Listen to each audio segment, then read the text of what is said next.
ammunition, we want to do what? We want to check the cartridge head stamp, right? Make sure that that's what it's intended to be. Okay? It's located on the case. Somewhere on your gun is also the designation of caliber. You'll also find it in your owner's manual. What is the answer to number 6? D. D, all the above, right? Turn to page 5. We're going to be looking at question number 32. Plus P and plus P plus cartridges are loaded to a higher ballistic standard, higher than standard pressure for levels and for better ballistics performance. Okay? What is the answer to, is that 32? False. False. They're loaded to a higher ballistic standard, not lower. Okay? If you put too much powder charge in your gun, that energy has to go somewhere. It doesn't necessarily mean that it goes down your barrel. It could warp your barrel, crack your firing pin, or even, in this case, break your cylinder. So you want to make sure that you use the right grain of bullet for your gun. Okay? They're not going to give you any special bullets unless you ask for them. And if you do ask for them, they're going to ask you, is your gun qualified to shoot this round? What kind of gun do you have?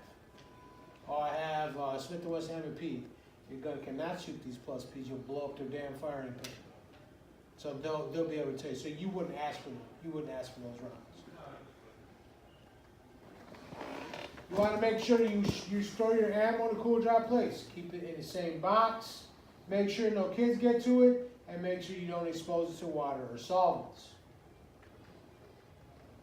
There are 3 types of cartridge malfunctions. Misfire, hang fire, and squib roll. Anybody tell me what they think a misfire is?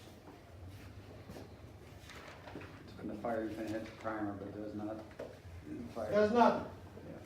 Yeah. A failure of the cartridge to ignite. Right? Turn to page 3.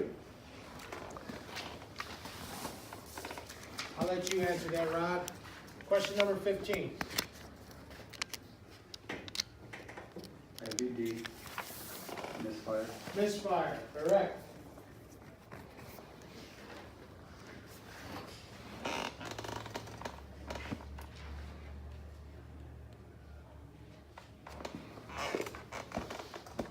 Turn to page 5.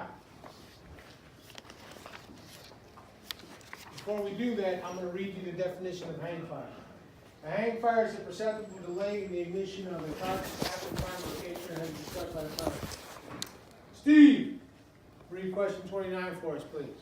A misfire is perceptible delay in the ignition of a cartridge after the primer has been struck by the firing pin. That is false. False. That's the definition of hang fire.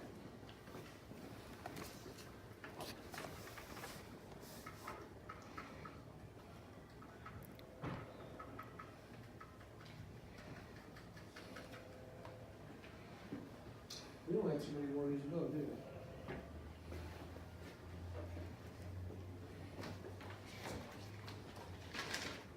Turn back to page 2. Question number 7. I will read the screen. You will tell me the best answer. Question 7. Question number 7. When a cartridge fails to fire immediately, it will not be known if the problem is a misfire or hang fire.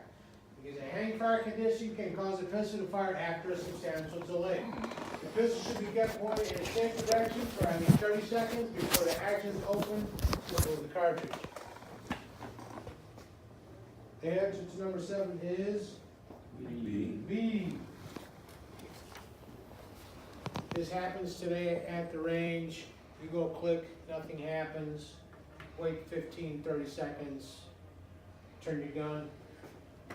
Let gravity be your friend. Get that round. Let it fall. Let it sit. Don't try to pick it up and continue. Okay? If somebody breaks down your door, you can't do that. You go click, nothing happens. You rack that round again until your gun goes kaboom. Okay? There's the difference.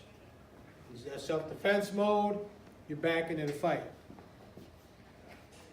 At the range mode, you gotta wait a couple seconds before, because it could be a hang fire. It can go off as a delay. Okay, so you want to be careful. Quick load is a cartridge developed.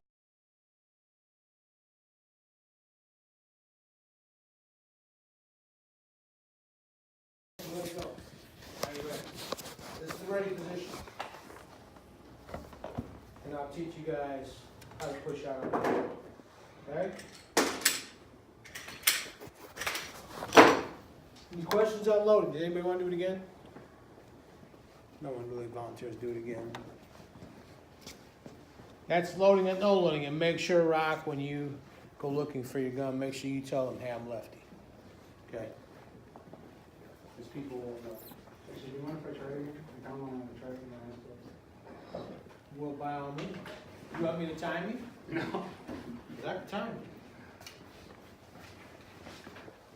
Remember, take your time when you're doing your eyes closed too. Don't speak. At your own pace. It's not a race. At your own pace.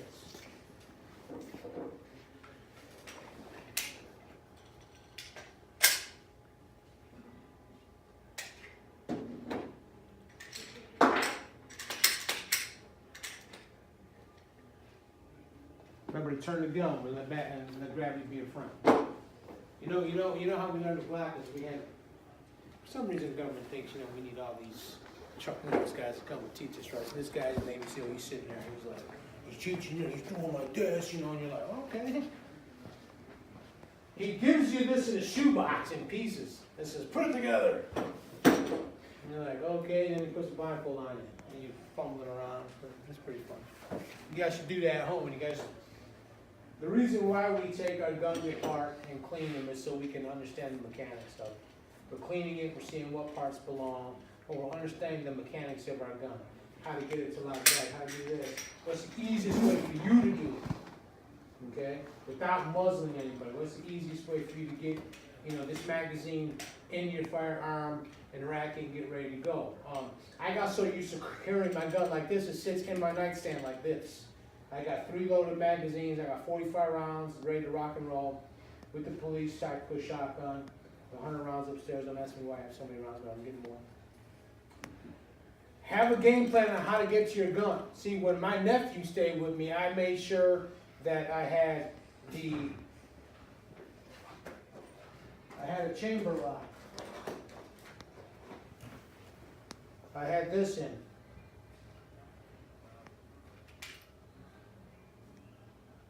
Okay? My nephew was the age where he can't pull this back.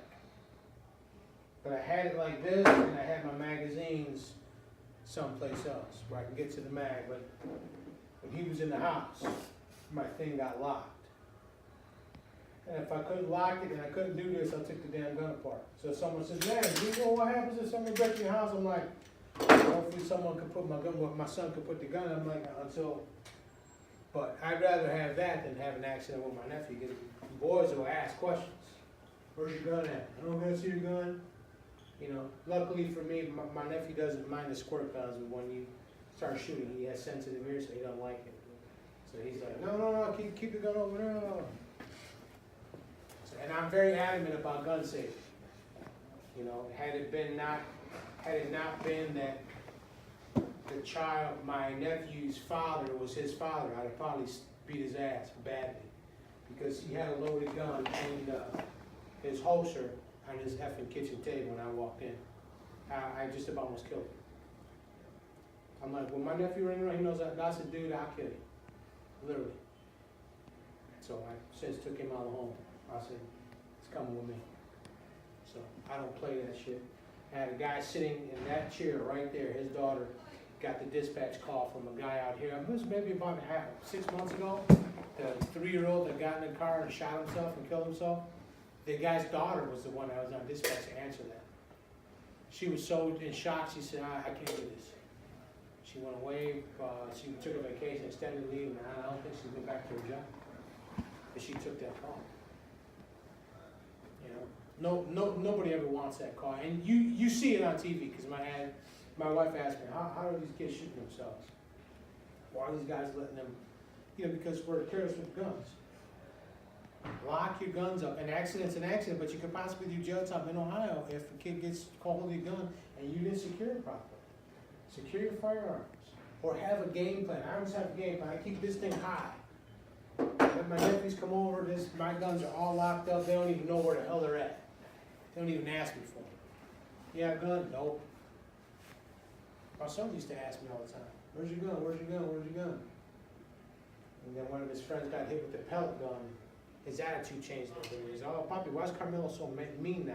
I'm like, well, that's because some cruel person shot him with the pellet. I'm going, perfect time.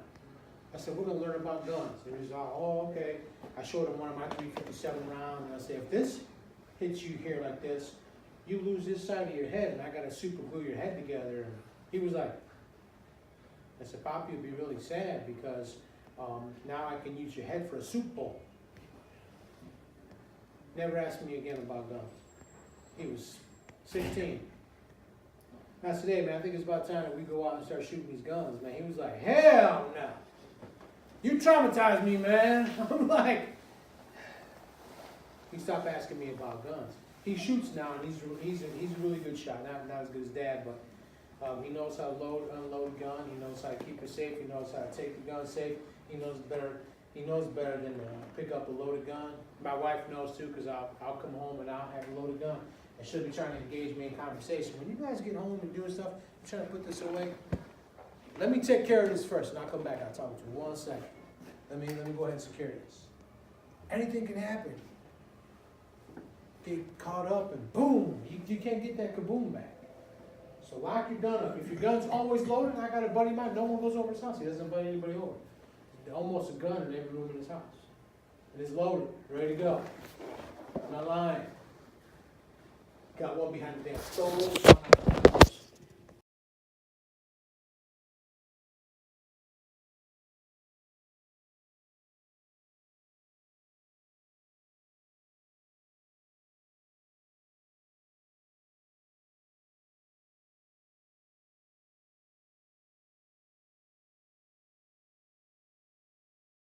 Pistols should be stored so they are not accessible to unauthorized persons.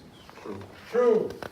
You have to make sure that no unauthorized persons gain access to your gun, including children. Question number 27 goes back to my man Steve-O. Safety on pistols, mechanical control, don't fail. I'm gonna go true on that one. True. Man, he's like, damn, that's twice already.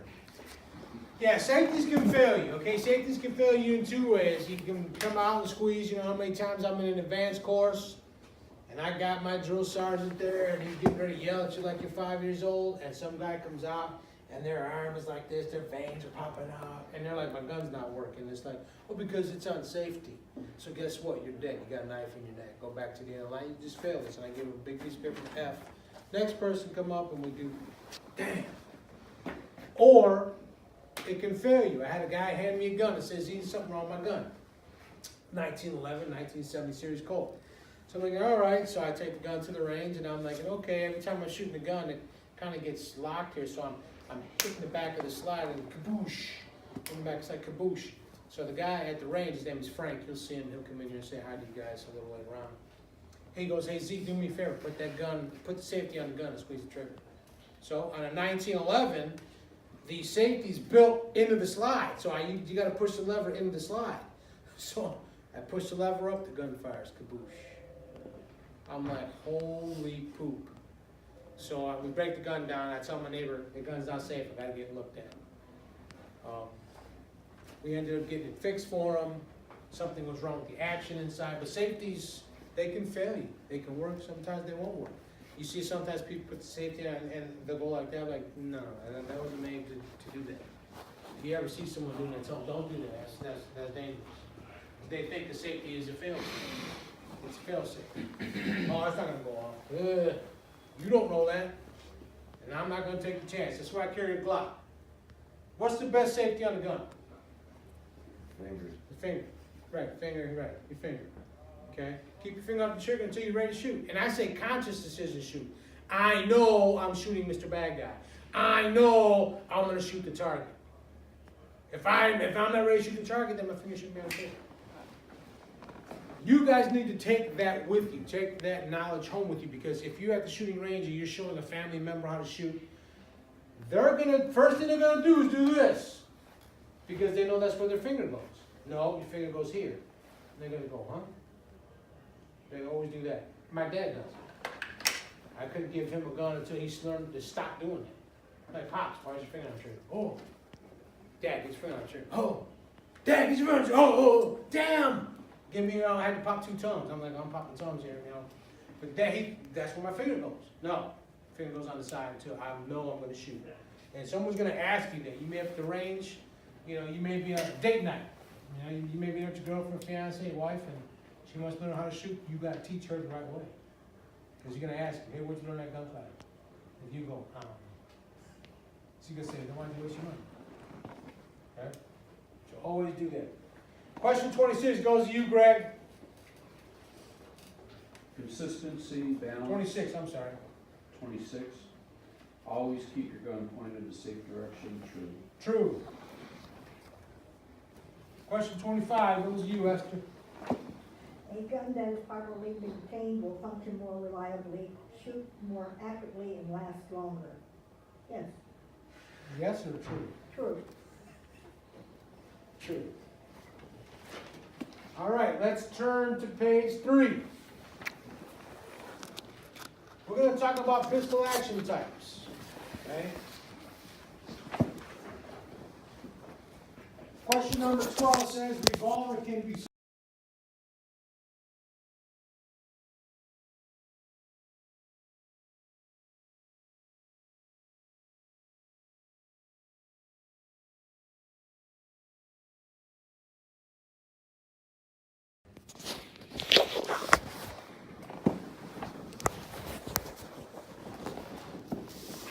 I brought some ammo with me.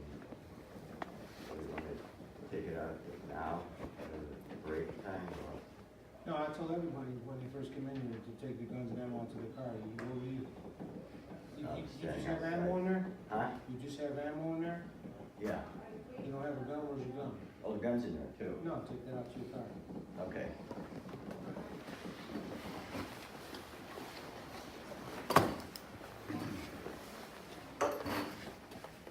I get this thing to play. There it is.